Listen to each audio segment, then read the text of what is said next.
Sangguniang Panlalawigan, iginawad na ang komendasyon sa gwardyang nagsauli ng napulot ng mahigit 1 milyong piso.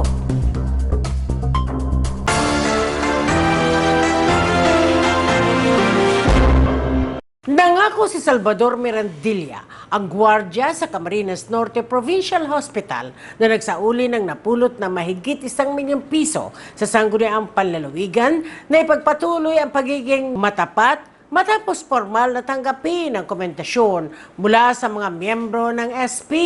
Formal na kasing iginawad sa sesyon ng Sangguniang Panlalawigan ang Certificate of Commendation at resolusyon na kumikilala sa kanyang ginawang kabutihan.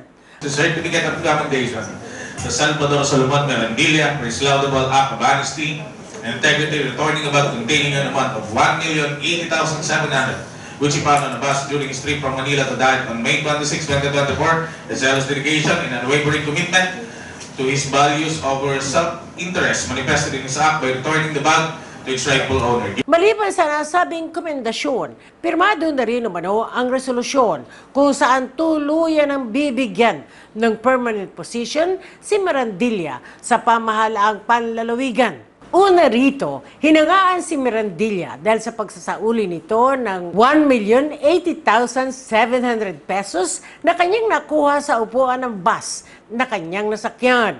Samantala sa iba pang kaganapan sa SP session, nakatakdang bumisita ang mga SP members sa bayan ng Santa Elena upang alamin ang mga pangyayari sa barangay Cagtalaba matapos magreklamo ang isang kagawad na umano'y pagdami ng fish pen na nagdudulot daw ng pagkabahala sa mga residente. Itinakda ang pagbisita sa Hulyo 9 kung saan magkikita-kita ang mga ito sa Governor's Satellite Office.